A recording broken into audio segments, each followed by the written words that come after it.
Welcome to Publish. Today I'll be speaking with Stacy Ennis, a creative consultant and ghostwriter, about how to launch an online course. Welcome to Published, a podcast by Greenleaf Book Group, where we'll discuss the ins and outs of the publishing industry, from writing a book and finding the right publisher to gearing up for a book launch. And now, here's your host, Greenleaf Book Group CEO, Tanya Hall. Welcome back to Published. We have a really exciting episode on deck for you today. Before we jump in, I have a quick and exciting announcement to share. My own book, Ideas, Influence, and Income, will be released on May 27th. It has been a labor of love for sure for the past several months, really longer, and I feel even more connected now to the authors that I help serve at Greenleaf Book Group and to you, of course, our wonderful listeners. The book covers a lot of the same things that we talk about here on the podcast: how to launch the book and develop multiple streams of income around it. And if you're interested in checking it out, of course, there will be more information about it on our show notes page for this episode. Speaking of creating streams of income around a book, one of the things that we get asked all the time at Greenleaf is, should I start an online course? For many people, it's a great idea to monetize content, create passive income, and to build their reputation as an expert in their field. But if you don't know where to start, certainly it can be an overwhelming process. So to help us out, I'm excited to welcome Stacy Ennis to the show. Stacy is a creative consultant and really a strategic wordsmith who helps people and companies sort through their ideas to find clarity and direction. She has written or ghostwritten several books, and last year she launched an online course geared around helping authors finish their books. Aptly called Finish That Book, the course takes authors through the steps of understanding the publishing landscape, outlining, dedicating the time to write through videos, a workbook, an online community, and other resources. So to tell us how she got started with this course, I'm pleased to welcome Stacy. Let's get into the interview. All right, Stacy, why don't you start by telling us a little bit about yourself and why you decided to create an online learning course? Sure. So I'm a creative consultant and a writer, and mostly I ghostwrite books for really smart, amazing people who don't have the skill of writing developed to the place that they feel like they can write their own books. And part of the reason that I decided to write or to create a course is because I felt like I had this information that I was having in part to go over and over and over again with new clients, and even just with people who wanted help. You know, people would reach out to me with questions, and it would take a really long time to deliver that information to them. Oftentimes, clients would hire me over several sessions to teach this information to them, and I felt like there had to be a better way. There had to be a more cost-effective way for them and a more efficient way for me. So that was part of the motivation. I would say the other piece of it is that I felt like I had a gap in my platform. So I had a book out, I was blogging, I was speaking, I was doing interviews, I was doing all of the things that you're kind of supposed to do as part of a platform, but I didn't have a course. And I also wanted to test myself and see, could I do it? Mm-hmm. What does it involve? And just jump in and figure out the new way of delivering content. Mm-hmm. That's awesome. And I think it's very much in line with what we always preach here in terms of really helping to get authors in a mindset of monetizing their expertise beyond the book, and especially in ways like what you're talking about is scaling your expertise to where people talk about make money when you sleep like it's that easy, which it isn't. But in a sense, that's what's happening here. If someone can buy your online course while you're off doing something else, and you don't have to keep replicating the same content over and over. Yeah, exactly. Yeah, great. So what type of resources did you look at as you were exploring this process? Because I've dug into this a bit, and I know that there are a zillion and one different platforms and directions you can go. So how did you go about researching that and coming to the conclusion on how to proceed? Sure. So I think the most important thing to tell you, first of all, is I actually brought in a business partner to help me with my course. And so that person had the technical knowledge. She hadn't gone in and created a full course before, but she had done a lot of research, and she had helped someone else who had an already established course. So she had some knowledge in that area. So we basically ended up splitting our efforts. I created the content, she did the technical side. And so she's actually the person that went out and did the research on the different course platforms. I had some existing knowledge on design platforms and stuff like that. So we brought our individual expertise together to create the course. I certainly could not have done it without her. In the period of time that I did it, which wasn't that short, which we'll get to, I think, later. But I think also just in the execution piece, she was an accountability partner. I felt like she drove the project forward. So that piece, I think, is important to know, just as far as the amount of effort that went into it was 2 people. But as far as actual technical aspects we used or software we used, is that what you're asking about? Well, that and looking at decisions like, do you white label an existing piece of technology, or do you use something like Udemy, that's a branded platform but brings an audience? Sure. So we definitely researched all of those options. We spent actually a really long time considering all of the different choices and what would be the best for my particular goals and my particular brand. And so what I decided to do was use a platform called CourseCats. There's lots out there that are very similar, but CourseCats is essentially a white label. So they have all of the back end. I pay, I think it's about $200 every 3 months to use this software. And I'm able to completely brand it to fit in line with my main website. The only thing that was a missing part of this particular software is that you can't integrate it into your existing WordPress website. So we did have to create a separate website for it. But for me, it made a lot more sense to have full ownership over my content. I wanted to be able to brand it the way I wanted to brand it. I didn't want to have to be stuck with their exact templates or even completely within their design choices with a place like Udemy. And their pricing models. Exactly. The pricing models just did not fit with what I believe the content was worth. There also, you have to pay attention to, even though one service seems cheaper than another service, the transaction fees can really add up, and a lot of platforms take a pretty high percentage, considering that they're not really doing anything other than providing the software. And so that's why we ended up going with CourseCats. Okay. Yeah. Is it CourseCats like the meow? Animal? Yes, like meow. Yes, CourseCats. Okay. Yeah, and it's nice. The other thing I like about CourseCats is that it is a WordPress site. And so because I have a WordPress website, my main website is WordPress, I was really comfortable already with the back end. And so it looks exactly like any other WordPress backend, except it's a little bit more complex because they have, created this whole template that you basically plug your own content into. And then it integrates with Vimeo, which is what I used, and I pay a small extra subscription fee to keep those private. So it all integrates really seamlessly. Great. So you talked about being the person who designed the curriculum, which also seems like an art and a science in and of itself. Yeah. So how did you approach that? Because I imagine you would construct that in a very different way than you would go about laying out a book, for instance.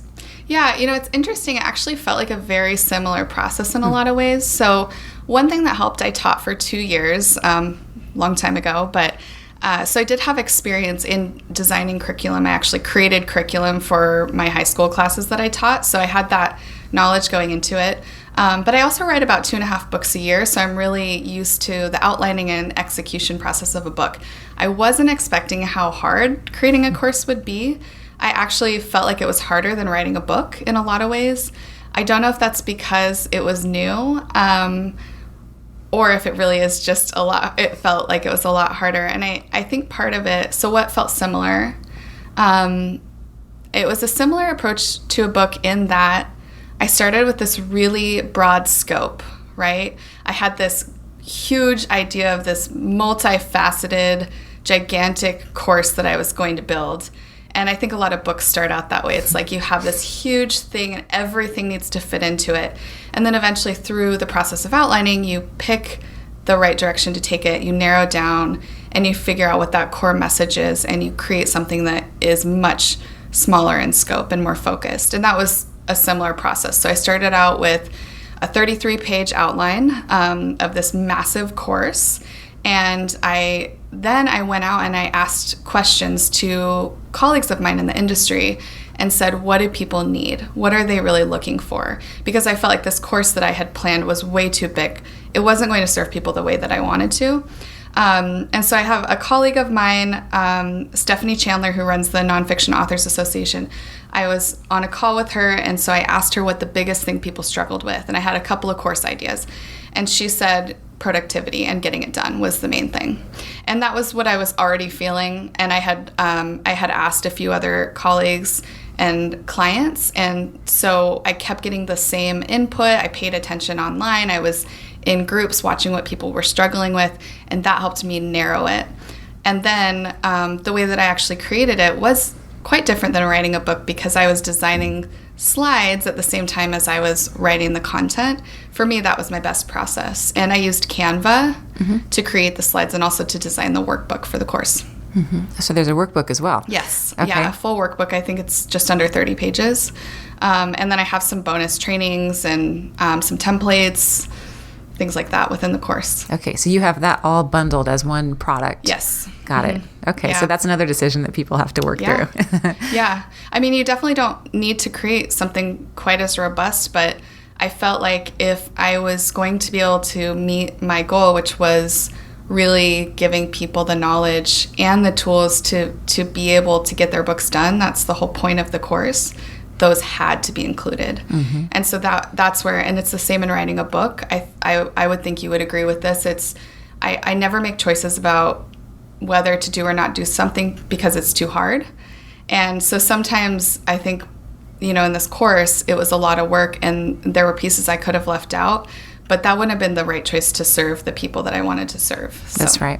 Yeah, and actually it's sort of a sidebar, but I think writing a book and probably going through that exercise is great practice for people for that reason, because so often this is very interesting, because this topic is something that for years I've been telling authors, you should do this, you should do this, you should have online courses. That's a great way to monetize content. And when I sat down to write my book, I realized I now need to flesh out that recommendation, because I can't just send them off in some general direction. I have to give them some actionable advice and a place to start, which I didn't have previously. So it's really good for making people work through, I think, some of maybe those, not necessarily gaps, but maybe the more shallow areas of their own expertise or subject area.